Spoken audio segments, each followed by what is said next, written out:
একটা কিতাব, একটা গ্রন্থ 23 বছরের মতো এত লম্বা সময় ধরে কেন আল্লাহ পাক নাজিল করলেন? আল্লাহ পাক চাইলে তো সম্পূর্ণ গ্রন্থ, সম্পূর্ণ কিতাব, সম্পূর্ণ কুরআনুল কারীম একবারেই তিনি নাজিল করে দিতে পারতেন, পারতেন না? কিন্তু তিনি একবারে নাজিল না করে অল্প অল্প করে, একটু একটু করে 23 বছর সময় নিয়ে নাজিল করলেন। কারণটা কি? কারণ হলো এটা সাধারণ কোনো গ্রন্থ নয়, এটা সাধারণ কোনো বই নয়, হালকা পাতলা কোনো কিতাব নয় যে একবারে নাজিল করে দেয়া যাবে। একবারে নাজিল করে দেওয়ার পরে এই কিতাবের যে ওয়েট, এই কিতাবের যে ওজন, এই ওজন বহন করার মতো পৃথিবীতে কোনো শক্তি নাই। অল্প অল্প করে কোরআন নাজিল হতো। যখন বিশ্বনবীর উপরে কোরআন অল্প কিছু আয়াত নাজিল হতো, বিশ্বনবী ঘেমে যেতেন, অস্থির হয়ে যেতেন, ঘর্মাক্ত হয়ে যেতেন, ক্লান্ত শ্রান্ত হয়ে যেতেন। একবার রসুলের উপরে যখন কোরআন নাজিল হলো, রাসূলুল্লাহ সাল্লাল্লাহু আলাইহি সাল্লাম ঘেমে কাঁপা শুরু করে দিয়েছেন ভয়ে, আর শরীরে এমন শীত লাগছে। হযরতে খাদিজাকে রাদিয়াল্লাহু তাআলা আনহাকে রাসূল ডেকে বললেন, খাদিজা তাড়াতাড়ি আমাকে কম্বল দিয়ে ঢেকে দাও। শীতে রাসূলুল্লাহ কাঁপতেছেন যখন কোরআন তার উপরে নাজিল হয়েছে।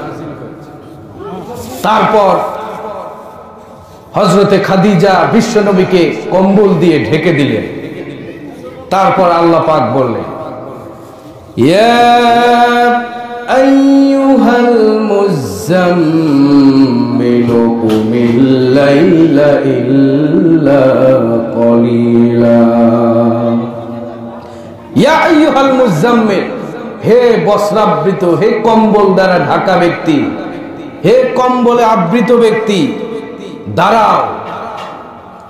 তুমি রাতের বেলা দাঁড়িয়ে যাও ইবাদতে, তোমার প্রভুর ইবাদতের জন্য দাঁড়িয়ে যাও।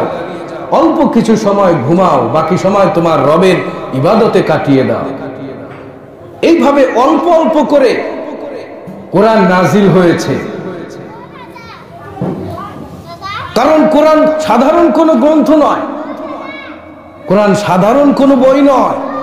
কোরআন একটি গুরুভার বাণী, অনেক ওজনদার, অনেক ওয়েটফুল একটি গ্রন্থ, শাশ্বত জ্ঞানের আধার মহাগ্রন্থ আল কুরআনুল কারীম। এই কোরআন নাজিল হওয়ার পূর্বে কোরআনকে আল্লাহ পাক পাহাড়ের উপরে, সমুদ্রের উপরে, গাছগাছালির উপরে, বিভিন্ন জিনিসের উপরে আল্লাহ পাক কোরআন নাজিল করতে চেয়েছেন। কিন্তু সবাই অপারগতা প্রকাশ করেছে, সবাই তাদের দুর্বলতা প্রকাশ করেছে, বলেছে না, এমন একটি মহাগ্রন্থ কুরআনুল কারীম বহন করার মতো শক্তি আমাদের নাই। আল্লাহ রাব্বুল আলামিন সূরা হাশরের ভেতরে পরিষ্কার করে বলেছেন, পাহাড়ের উপরে কোরআন নাজিল করতে চেয়েছিলেন, কিন্তু পাহাড় অপারগতা প্রকাশ করেছে। সেই কথা আল্লাহ পাক সূরা হাশরের ভেতরে বর্ণনা করেছেন, লাউ আনজালনা হাযাল কুরআনা আলা জাবালিন লারাআইতাহু খাশিআম মুতাসাদ্দিআম মিন খাশিয়াতিল্লাহ।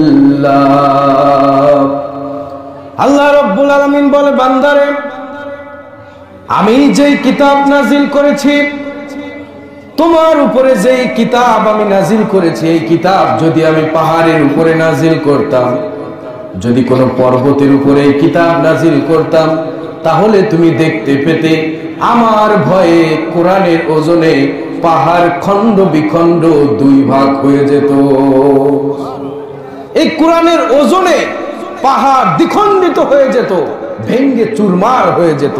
কোরআন বহন করার মতো শক্তি পাহাড়ের নাই, কোরআন বহন করার শক্তি সমুদ্রের নাই, কোরআন বহন করার শক্তি জমিনের নাই, কোরআন বহন করার শক্তি কোনো গাছগাছালির নাই।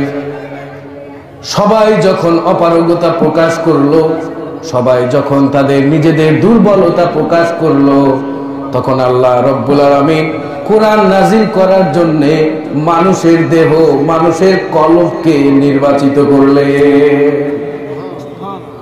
আল্লাহ পাক মানুষের দিল, মানুষের কলব, মানুষের ব্রেনকে আল্লাহ পাক কোরআন নাজিল করার জন্য নির্ধারিত করলেন। মানুষের উপরে আল্লাহ পাক কোরআন নাজিল করলেন। কোরআনুল কারীম কি জিনিস? আল্লাহ রব্বুল আলামিন আমাদেরকে কত মহা গ্রন্থ, কত মহামূল্যবান একটি কিতাব আমাদেরকে দিয়েছেন, আমরা বুঝি না। আমরা না বুঝার কারণে কোরআন আজকে শোভা পেয়েছে মসজিদের তাকে, ঘরের সুকেসের ভিতরে কোরআন শোভা পেয়েছে। কোরআন আমরা বুঝি নাই, কোরআন আমরা বুঝতে পারি নাই, কোরআনের মূল্য আমরা বুঝতে পারি নাই। এজন্য কোরআন আমরা মুখস্থ করি না, কোরআন পড়া ছেড়ে দিয়ে কোরআনকে তাকের উপরে সাজিয়ে রেখেছি। কোরআন কি জিনিস? কোরআনের পরিচয় কোরআন নিজেই কোরআনের মধ্যে দিয়েছে। কোরআনের পরিচয়, কোরআন কি জিনিস স্পষ্টভাবে কোরআন নিজেই তার পরিচয় দেয়। আপনি যদি জিজ্ঞেস করেন, ও কোরআন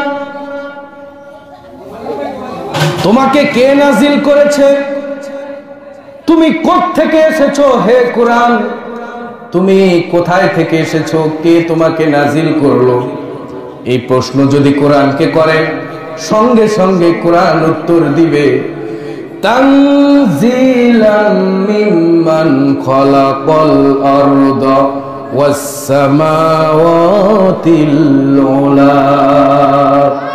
যে আল্লাহ রাব্বুল আলামিন এই বিশাল জমিন সৃষ্টি করেছেন, যে আল্লাহ রাব্বুল আলামিন এই সুউচ্চ সপ্ত আকাশ তৈরি করেছেন, সেই আল্লাহ রব্বুল আলামিন আমি কোরআনকে নাজিল করেছে। আবার যদি জিজ্ঞেস করেন, ও কোরআন তুমি দুনিয়াতে আসার আগে কোথায় ছিলে, কোথায় তোমার পুরাতন বাড়ি, দুনিয়ায় নাজিল হওয়ার আগে তুমি কোথায় ছিলে হে কোরআন। কোরআনকে যদি এই প্রশ্ন করেন, সঙ্গে সঙ্গে কোরআনুল কারীম উত্তর দিবে, বাল হুয়া কুরআনুম মাজিদুম ফি লাউহিম মাহফুজ।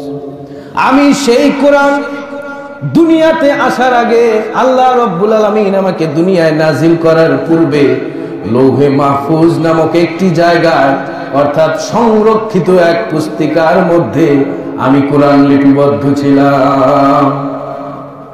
আবার যদি কোরআনকে জিজ্ঞেস করেন, ও কোরআন তুমি কোন মাসে নাজিল হয়েছ, মাস তো আছে 12টি, তুমি কোন মাসে নাজিল হয়েছ, কোরআনকে যদি এই প্রশ্ন করেন, সঙ্গে সঙ্গে কোরআন উত্তর দিবে, শাহরু রমাদানাল্লাযী উনজিলা ফীহিল কুরআন। 12 মাসের মধ্যে সবচাইতে শ্রেষ্ঠ মাস যেটা, সবচাইতে মূল্যবান, সবচাইতে দামি মাস যেটি, ওই রমজানুল মুবারকে আল্লাহ রব্বুল আলামিন আমাকে নাজিল করেছে। আবার যদি জিজ্ঞেস করেন, ও কোরআন বুঝলাম তুমি রমজানে নাজিল হয়েছ, তুমি কি রাতের বেলায় নাকি দিনের বেলায়, নাকি সন্ধ্যার সময়, নাকি দ্বিপ্রহরের সময়, কোরআন তুমি কখন নাজিল হয়েছ, কোরআনকে যদি এই প্রশ্ন করেন, সঙ্গে সঙ্গে কোরআন উত্তর দিবে, ইন্না আনজালনাহু ফি লাইলাতিল কদর ওয়া মা আদরাকা মা লাইলাতুল কদর লাইলাতুল কদরি খায়রুম মিন আলফি শাহর। কোরআন সঙ্গে সঙ্গে উত্তর দিবে, সারা বছরের মধ্যে সবচাইতে শ্রেষ্ঠ রাত যেটা, সবচাইতে দামি রাত যেটা, শুধু দামি নয় বরং 1000 মাসের চেয়ে শ্রেষ্ঠ রাত যেটা, ওই লাইলাতুল কদরে আল্লাহ পাক আমি কোরআনকে নাজিল করেছে। আবার যদি কোরআনকে জিজ্ঞেস করেন, ও কোরআন তুমি কেন নাজিল হয়েছ, তুমি নাজিল হওয়ার কারণ কি, হে কোরআন তুমি পৃথিবীতে কেন এসেছো, কোরআনকে যদি এই প্রশ্ন করেন সঙ্গে সঙ্গে কোরআন উত্তর দিবে, কিতাবুন উনজিলা ইলাইকা লিতুখরিজান নাসা মিনাজ যুলুমাতি ইলান নূর। কোরআন সঙ্গে সঙ্গে উত্তর দিবেন আত্মভোলা মানুষদেরকে, অন্ধকারে নিমজ্জিত মানুষদেরকে, অন্ধকারে পতিত মানুষদেরকে আলোর পথ দেখাবার জন্যে আমি কোরআন দুনিয়ায় এসেছি। আবার যদি কোরআনকে প্রশ্ন করেন, ও কোরআন তোমাকে অনুসরণ করলে কি হবে, তোমাকে মান্য করলে কি হবে, তোমাকে আঁকড়ে ধরলে কি হবে, তোমার আনুগত্য করলে কি হবে, সঙ্গে সঙ্গে কোরআন উত্তর দিবে, ফামান তাবিআ হুদায়া ফালা খাউফুন আলাইহিম ওয়ালা হুম ইয়াহজানুন। আমি কোরআনকে যদি কেউ অনুসরণ করে, আমি কোরআনকে কেউ যদি বুকে ধারণ করে, আমি কোরআনকে যদি কেউ মেনে চলে, বাস্তবিক জীবনে, সাংসারিক জীবনে, পারিবারিক জীবনে আমি কোরআনকে যদি কেউ অনুসরণ করে, তাহলে তার এই দুনিয়ায় কোনো ভয় নাই এবং আখিরাতেও তার কোনো চিন্তা নাই। তার মানে হলো এই দুনিয়া হলো অন্ধকার, দুনিয়াটা বড়ই অন্ধকার, আমাবস্যার রজনীর মতো অন্ধকার, দুনিয়াটা অন্ধকার, আর আলোকিত হলো জান্নাত, আল্লাহর বেহেশত, আল্লাহর জান্নাতটা আলোকিত। কোরআন মানুষকে অন্ধকার থেকে আলোর পথে নিয়ে যাবে। তার অর্থ হলো কোরআনুল কারীমকে যদি কেউ অনুসরণ করে, কোরআনুল কারীমকে যদি কেউ ভালোবাসে, কোরআনুল কারীম অনুযায়ী জীবনকে সাজায়, আল্লাহ রাব্বুল আলামিন বলেছেন কোরআনুল কারীম তাকে এই অন্ধকার পৃথিবী থেকে নিয়ে গিয়ে আলোর পথ দেখিয়ে দেখিয়ে জান্নাত পর্যন্ত তাকে নিয়ে যাবে। কোরআন যদি কেউ অনুসরণ করে, কোরআন যদি কেউ জীবনে ধারণ করে, কোরআনকে যদি এই বুকে ধারণ করে, তাহলে তার কোনো চিন্তা নাই। সুবহানাল্লাহ। কোরআনকে বুকে ধারণ করতে হবে। কোরআন শুধু সুন্দর করে মলাট করে সাজিয়ে সুকেসের ভেতর রেখে দিলে হবে না। কোরআন শুধু মসজিদের তাকে রেখে দিলে হবে না। কোরআন শুধুমাত্র মসজিদে তাকে রেখে দেওয়ার জন্য নাজিল হয় নাই। কোরআন শুধু সুকেসের ভেতরে রাখার জন্য নাজিল হয় নাই। কোরআন শুধুমাত্র ওই মৃত্যু দিবসে 2-1 দিন খতম পড়ার জন্য নাজিল হয় না।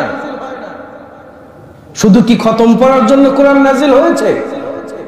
শুধু খতম পড়ার জন্য, সাজিয়ে রাখার জন্য কোরআন নাজিল হয় না। কোরআন নাজিল হয়েছে কোরআন অনুযায়ী জীবনকে সাজাবার জন্য। মানুষের জন্ম থেকে শুরু করে মৃত্যু পর্যন্ত যাবতীয় সব সমাধান আল্লাহ পাক কোরআনের মধ্যে রেখে দিয়েছেন। সুবহানাল্লাহ।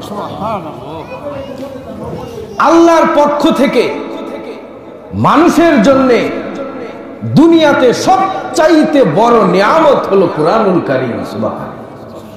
দুনিয়ায় আল্লাহর পক্ষ থেকে যত ধরনের নিয়ামত এসেছে, কোরআনুল কারীম তার মধ্যে সবচাইতে বড় নিয়ামত। কোরআনুল কারীমের চাইতে বড় নিয়ামত মানুষের জন্য আর কিচ্ছু নাই।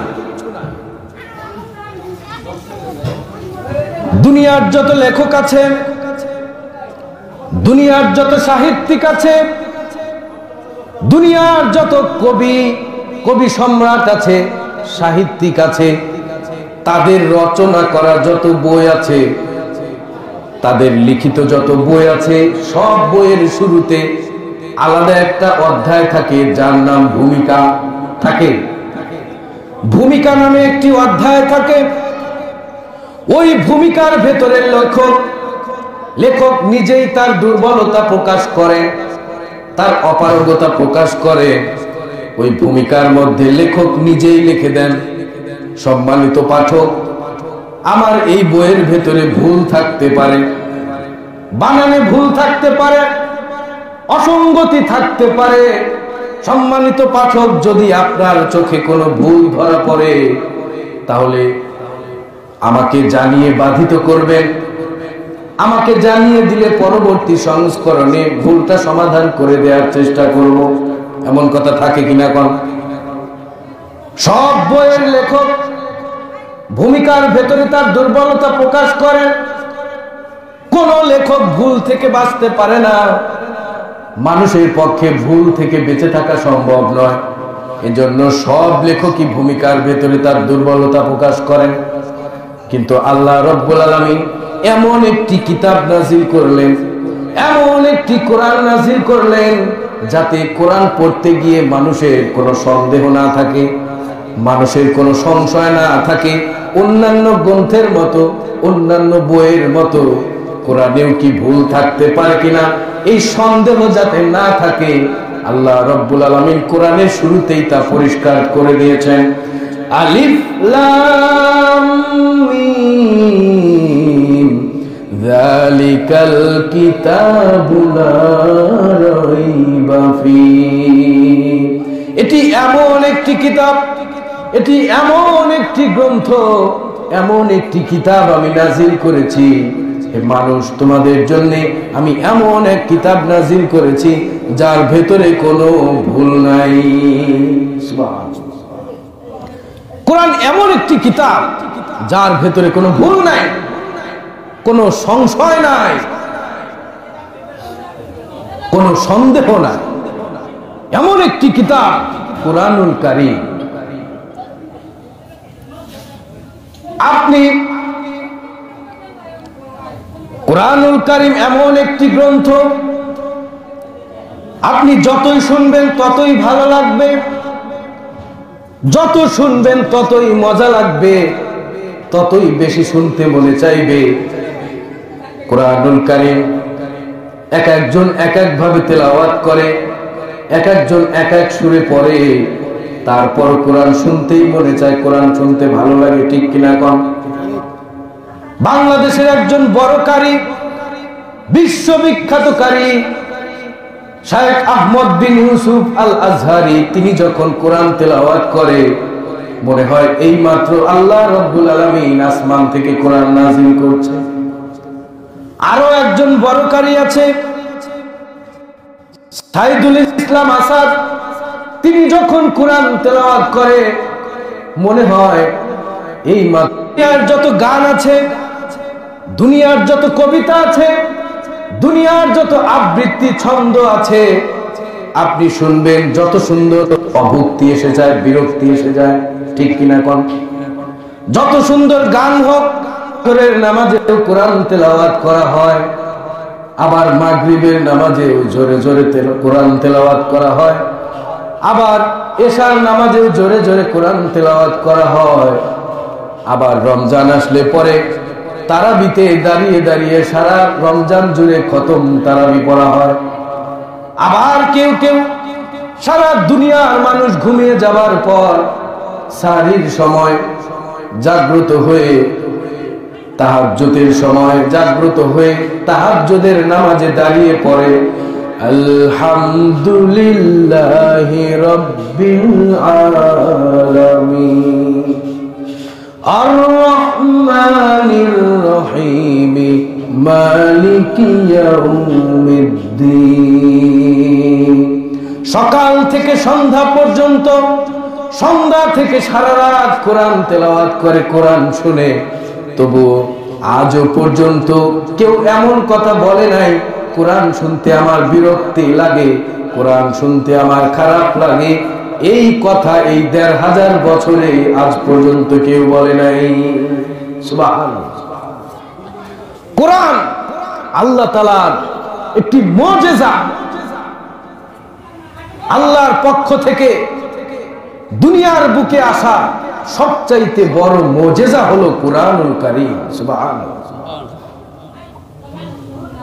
মুজিজা কাকে বলে? মুজিজা বলা হয় যেই যুগে যেই জিনিসের প্রভাব থাকে, ওই প্রভাবকে যেই জিনিসটা এসে অপারগ করে দেয় তাকে বলা হয় মুজিজা।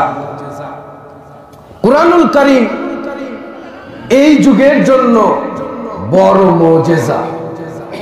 আল্লাহ রাব্বুল আলামিন বিভিন্ন সময় বিভিন্ন নবীকে মুজিজা দিয়েছিলেন। সেই নবীদের মুজিজা, ওই নবী চলে যাবার পর ওই মুজিজাও শেষ হয়ে গেছে। হযরত সুলাইমান আলাইহিস সালামকে আল্লাহ রাব্বুল আলামিন মুজিজা দিয়েছিলেন। দুনিয়ার মানুষ তো এক জায়গা থেকে অন্য দেশে যাওয়ার জন্য প্লেন ব্যবহার করে, রকেট ব্যবহার করে, কিন্তু হযরত সুলাইমান কোন রকেট ব্যবহার করতেন না, কোন প্লেন ব্যবহার করতেন না, শুধুমাত্র তার একটি সিংহাসন দিয়েছিলেন। হযরত সুলাইমান ওই সিংহাসনের উপরে বসে শুধু বলতেন, আমাকে অমুক দেশে অমুক জায়গায় নিয়ে যাও। কোন ইঞ্জিন ছাড়া, কোন মেশিন ছাড়া সুলাইমান আলাইহিস সালামের সেই সিংহাসন তাকে সেই দেশে মুহূর্তের মধ্যে নিয়ে যেত। হযরত দাউদ আলাইহিস সালামকে মুজিজা দিয়েছিলেন। ওই জামানায় বিভিন্ন কারুকার্য, বিভিন্ন জিনিসের মুজিজা ছিল। সুন্দর সুন্দর জিনিস মানুষ আবিষ্কার করত, লোহালঙ্কর দিয়ে, বিভিন্ন খনিজ পদার্থ দিয়ে সেই যুগে মানুষ বিভিন্ন জিনিস তৈরি করত। আল্লাহ রাব্বুল আলামিন হযরত দাউদকে এমন এক মুজিজা দিয়েছিলেন। হযরত দাউদ আলাইহিস সালাম হাতের মধ্যে শক্ত লোহা নিতেন। শক্ত লোহা নিয়ে হযরত দাউদ হাত দিয়ে চাপ দেওয়ার সাথে সাথে সেই শক্ত লোহা গলে পানির মতো গলে গলে পড়ে যেত। হযরত মূসা আলাইহিস সালামকে মুজিজা দিলেন, লাঠির মুজিজা।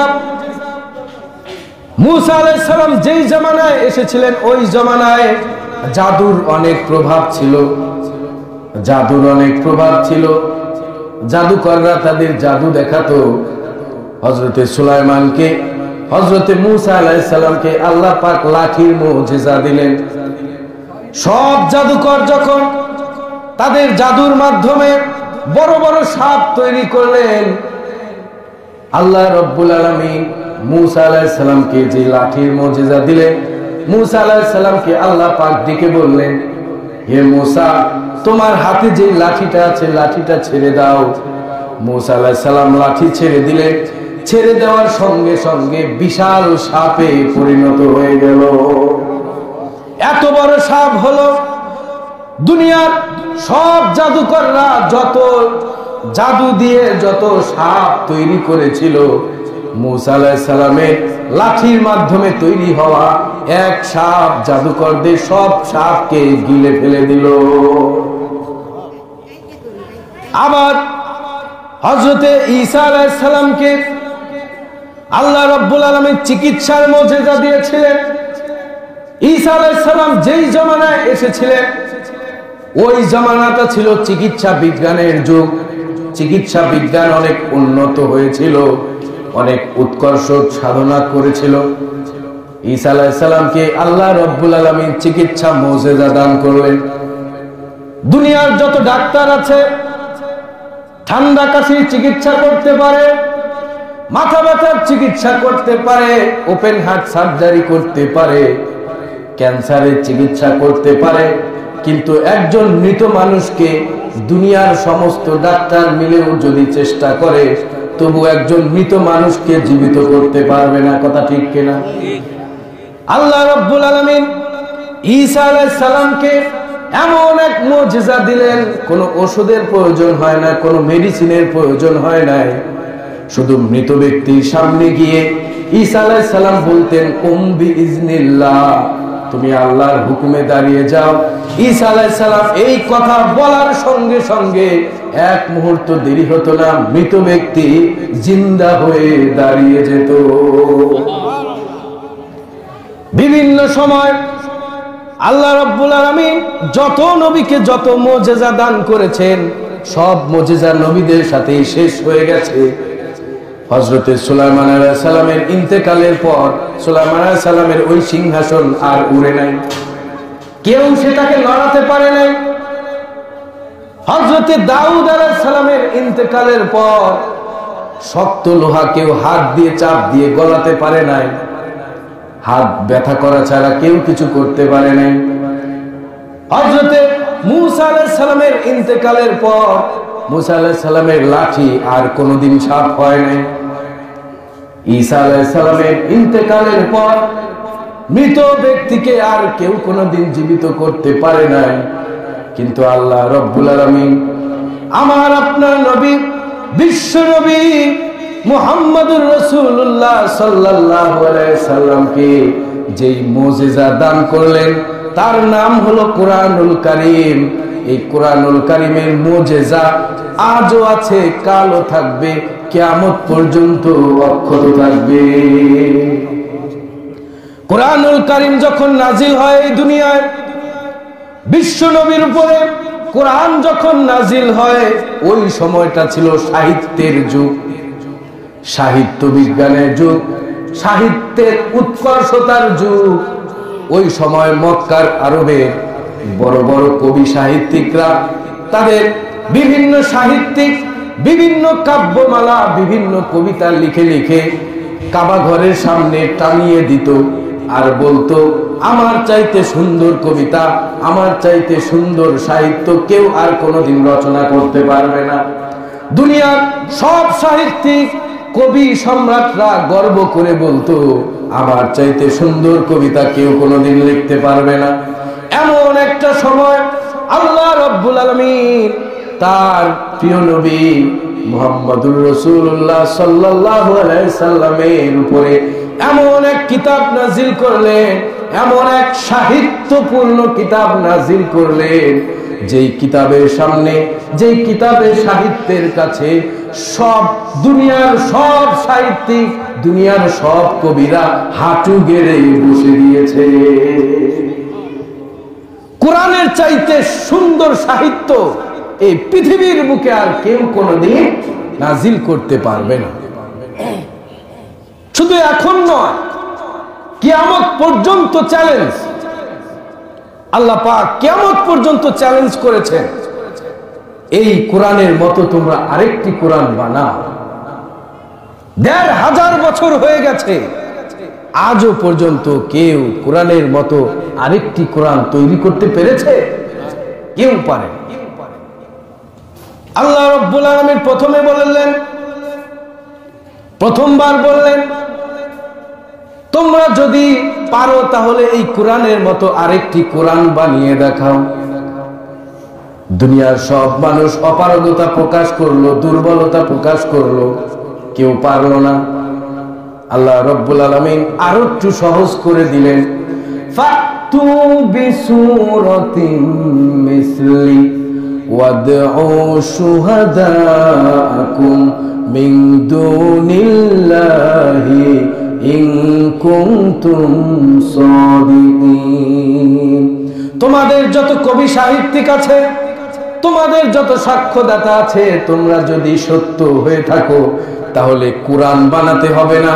কোরআনের যে ছোট্ট সূরা আছে, সবচাইতে ছোট সূরা, ইন্না আতাইনাকাল কাউসার ফাসাল্লি লিরাব্বিকা ওয়ানহার ইন্না শানিআকা হুয়াল আবতার। এই ছোট্ট সূরার মতো কিয়ামত পর্যন্ত সময় দিলাম, এই ছোট্ট সূরার মতো আরেকটি সূরা তোমরা বানিয়ে দেখাও। ১৫০০ বছর হয়ে গেছে, এই চ্যালেঞ্জের মোকাবেলা আজ পর্যন্ত কেউ করে নাই। কোরআন এমনই একটা কিতাব, দুনিয়ার সব কবি সম্রাট, দুনিয়ার সব সাহিত্যিক, দুনিয়ার সব লেখক, ঔপন্যাসিক, নোবেল সব কোরআনের সামনে মাথা নত করে হাঁটু গেড়ে বসে গিয়েছে। আমার বন্ধুগণ, কোরআনুল কারীম কি জিনিস আমরা বুঝি নাই।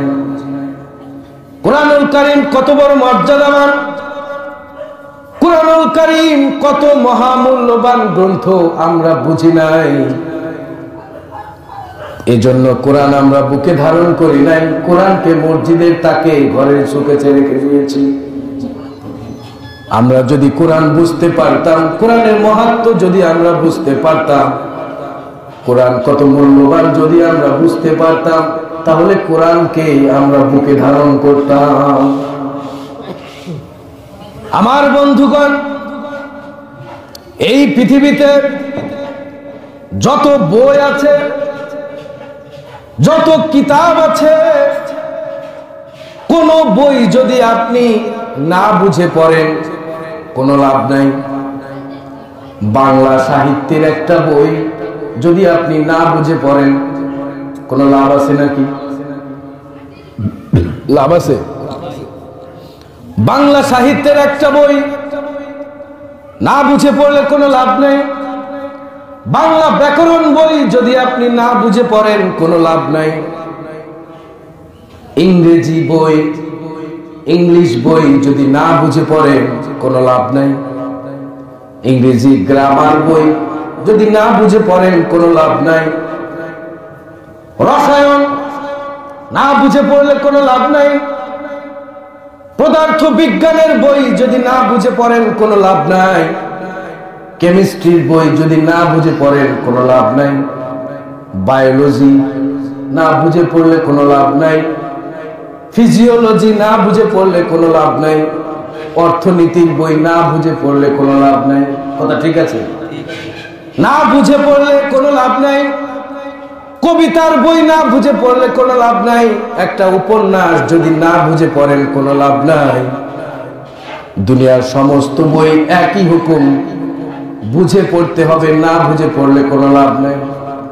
কিন্তু আল্লাহ রাব্বুল আলামিন আপনাকে আমাকে যেই কিতাব দিয়েছেন, যেই কোরআন আমাদেরকে দিয়েছেন, আল্লাহ রাব্বুল আলামিন এমন একটি দামি গ্রন্থ, এমন একটি মহামূল্যবান কিতাব আমাদেরকে দান করেছেন, যেটি বুঝে পড়লেও লাভ আছে, না বুঝে পড়লেও লাভ আছে। সুবহানাল্লাহ। না বুঝে পড়লেও লাভ। না বুঝে পড়লে কেমন লাভ? আল্লাহর নবী, বিশ্ব নবী রাহমাতুল লিল আলামিন বলেছেন, মান ক্বারাআ হারফাম মিন কিতাবিল্লাহ ফালাহু আশরু আমসালিহা। যে ব্যক্তি এই কোরআন থেকে একটা আয়াত পড়বে, এই কোরআন থেকে যে ব্যক্তি একটা হরফ পড়বে, মান ক্বারাআ হারফাম মিন কিতাবিল্লাহ, যে ব্যক্তি আল্লাহর কোরআনের একটা হরফ পড়বে। হরফ বুঝেন নাকি? আলিফ একটা হরফ, বা একটা হরফ। এই আলিফ বা দিয়েই তো আয়াত লেখা। আল্লাহ নবী, বিশ্ব নবী বলে, কোন ব্যক্তি যদি একটি হরফ পড়ে, আল্লাহর কিতাবের একটা হরফ যদি কেউ পড়ে, সঙ্গে সঙ্গে আল্লাহ রাব্বুল আলামিন তার আমলনামায় 10টি নেকি লিখে দেয়। বুঝার কথা নাই। আল্লাহর নবী বলেন নাই বুঝে পড়লেই সব হবে। আপনি বুঝে পড়েন না না বুঝে পড়েন, একটা হরফ যদি কেউ পড়ে কোরআন থেকে, সঙ্গে সঙ্গে আল্লাহ পাক তার আমলনামায় 10টি নেকি লিখে দেন। সুবহানাল্লাহ। আল্লাহর নবী বলেন, হাদিসের মধ্যে আল্লাহর নবী বিষয়টি আরো পরিষ্কার করেছেন। আল্লাহর নবী বলেন, আমি বলি না আলিফ লাম মিম এটি একটা অক্ষর। আল্লাহর নবী বলছেন আলিফ লাম মিম, অনেক সূরার শুরুতে আছে, আছে না? আলিফ লাম মিম, আলিফ লাম র, ইয়াসিন, তাসিন, আছে কি না? আল্লাহর নবী, বিশ্ব নবী বিষয়টি পরিষ্কার করলেন। নবী বলছেন, আমি বলি না আলিফ লাম মিম এটা একটি অক্ষর, বরং আলিফ একটি অক্ষর, লাম একটি অক্ষর, আবার মিম একটি অক্ষর। যদি কেউ আলিফ লাম মিম এই কথাটি যদি কেউ মুখ দিয়ে উচ্চারণ করে, আল্লাহ রাব্বুল আলামিন সঙ্গে সঙ্গে তার আমলনামায় 30 নেকি লিখে দেয়। শুধু মুখ দিয়ে বলবেন আলিফ লাম মিম, বলতে কি কষ্ট? কোনো কষ্ট নাই। আলিফ লাম মিম এই শব্দ বললেই তার আমলনামায় সঙ্গে সঙ্গে 30 নেকি লেখা হয়ে যায়। সুবহানাল্লাহ। আমার বন্ধুগণ, কোরআন শুনতেও যত মজা, কোরআন পড়তেও তত মজা। আবার কোরআনুল কারীমকে আল্লাহ পাক এমন ভাবে তৈরি করেছেন, কোরআনের প্রতি মানুষের আকর্ষণ সৃষ্টি করেছেন। প্রেমিকের বাঁশির সুর শুনে যেমন প্রেমিকা থাকতে পারে না, প্রেমিকের বাঁশির সুর শুনলে যেমন প্রেমিকা দৌড়ে প্রেমিকের কাছে চলে যায়, ফুলের ঘ্রাণ শুনলে যেমন, ফুলের ঘ্রাণ যেমন মৌমাছিকে পাগল করে তোলে, মৌমাছি ফুলের ঘ্রাণ পেলে সঙ্গে সঙ্গে ফুলের কাছে যায়, ঠিক কিনা কন? আবার দেখবেন আগুন দেখলে পরে পঙ্গপাল ঝাঁকে ঝাঁকে ছুটে যায়, যায় কিনা? আগুন দেখলে পঙ্গপাল ছুটে আসে না, উই পোকা বলি যে আগুন জ্বালাইলে পঙ্গপাল ছুটে আসে। আমার বন্ধুগণ, পঙ্গপাল যেমন আগুন দেখলে ছুটে আসে, প্রেমিকার বাঁশির সুর যেমন প্রেমিকাকে কাছে টানে, চুম্বক যেমন লোহাকে আকর্ষণ করে, তেমনি মানুষের হৃদয়কে কোরআন তেমন আকর্ষণ করে। সুবহানাল্লাহ। হযরতে আবু বকর রাদিয়াল্লাহু তাআলা আনহু, ইসলামের প্রথম খলিফা হযরতে আবু বকর রাদিয়াল্লাহু তাআলা আনহু নিজের বাড়ি থেকে একদিন গাট্টি বক্সা নিয়ে রওনা করেছেন রাস্তা দিয়ে। পথিমধ্যে একজন আবু বকরকে রাস্তায় থামিয়ে দিলেন। আবু বকর, কোথায় যাও? আবু বকর বলল, আমি বাড়ি থেকে চলে যাই। লোকটি জিজ্ঞেস করলো, কেন যাও? তুমি তো খুবই ঠান্ডা মানুষ, তুমি তো খুবই নরম মানুষ, ভদ্র মানুষ, সভ্য মানুষ, তুমি কেন বাড়ি থেকে চলে যাও? আবু বকর উত্তর দিল, মক্কার লোকেরা আমাকে বাড়িতে থাকতে দেয় না, শান্তিতে আমাকে থাকতে দেয় না। লোকটি আবু বকরের হাত ধরে মক্কায় নিয়ে গেলেন। লোকদেরকে জিজ্ঞেস করলেন, কি ব্যাপার? আবু বকর তো নম্র ভদ্র সভ্য একজন মানুষ, তার সাথে তোমাদের কি সমস্যা? তাকে কেন ঘর থেকে বের করে দাও? লোকেরা উত্তর দিল, আবু বকর বাড়িতে জোরে জোরে কোরআন তেলাওয়াত করে।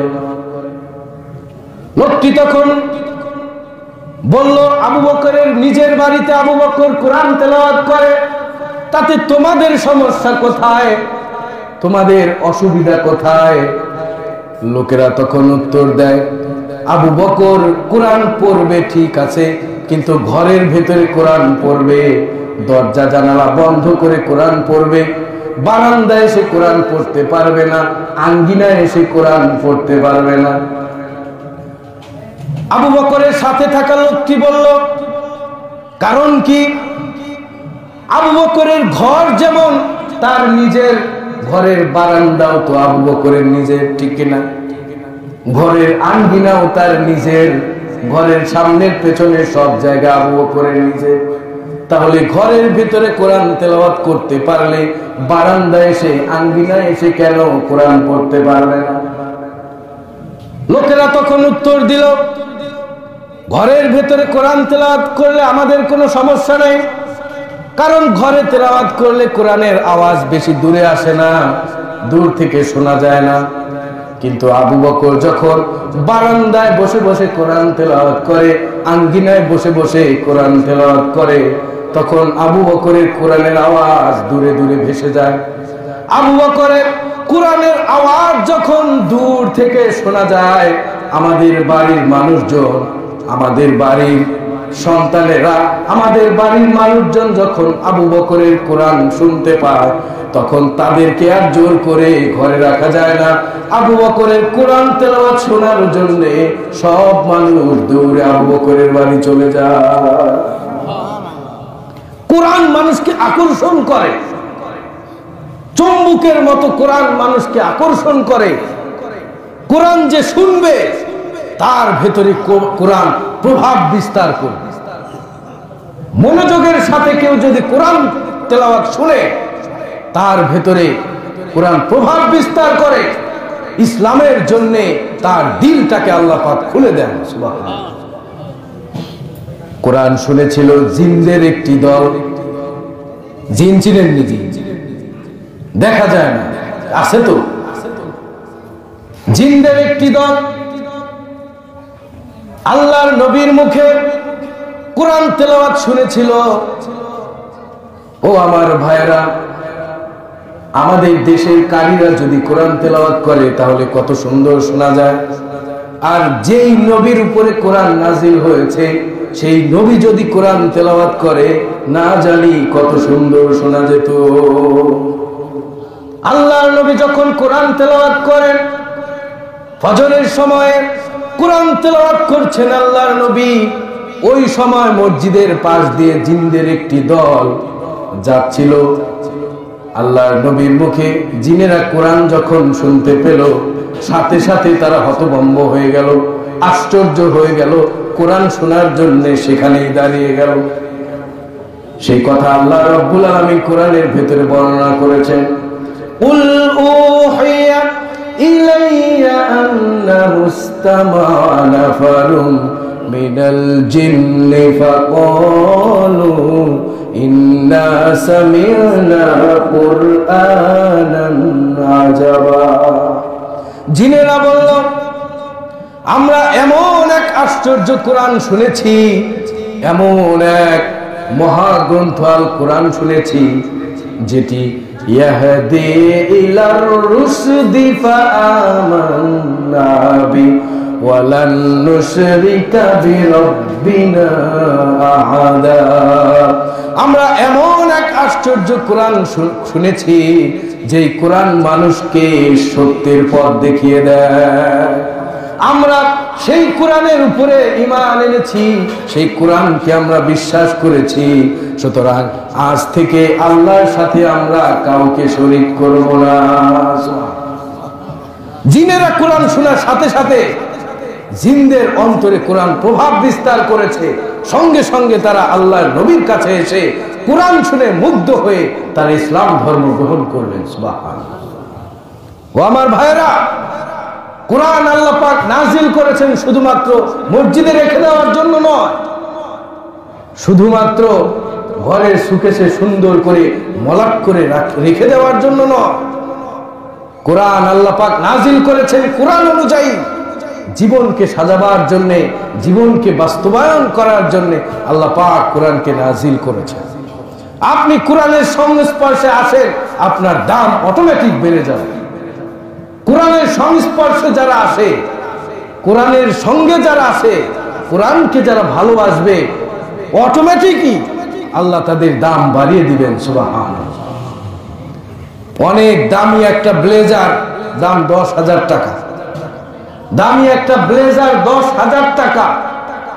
সেটা যদি দেখেন, বাড়ি গিয়ে দেখেন মাটির উপরে পড়ে আছে, আপনি গিয়ে সর্বোচ্চ কি করবেন?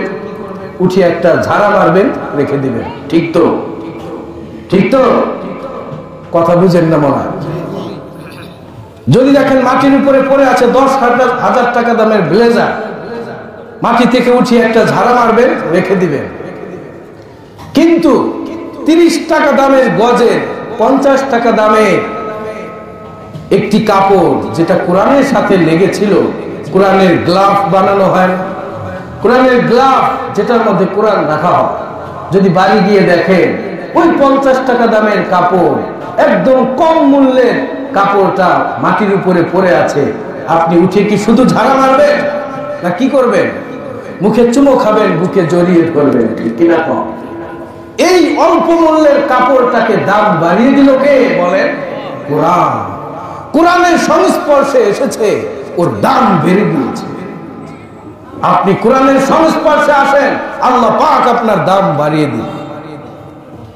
একজন অশিক্ষিত মানুষ, মূর্খ মানুষ রাস্তা দিয়ে যাবে, হেঁটে যাবে, যতই বয়স্ক হোক, যুবক মানুষ হোক, তাকে সবাই কিন্তু সম্মান করবে না, সালাম দিবে না।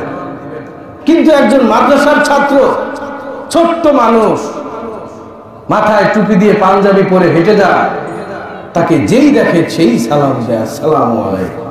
ঠিক কিনা কম? কেন তাকে এই সম্মান করে? কেন? তার ভেতরে কোরআন আছে, তার ভেতরে আল্লাহর কোরআন স্থান পেয়েছে, কোরআনকে সে বুকে ধারণ করেছে, আল্লাহ পাক তার সম্মান বাড়িয়ে দিয়েছে। কাজেই কোরআনকে ধারণ করতে হবে, কোরআন অনুযায়ী জীবন সাজাতে হবে, কোরআনকে নিয়েই যেন আমরা মৃত্যুবরণ করতে পারি, কোরআনকে সাথে নিয়েই যেন আমরা আল্লাহর জান্নাত পর্যন্ত যেতে পারি। সেই তৌফিক আল্লাহ পাক আমাদের দান করেন। আমিন। ওয়া আখিরু দাওয়ানা আলহামদুলিল্লাহি রাব্বিল আলামিন।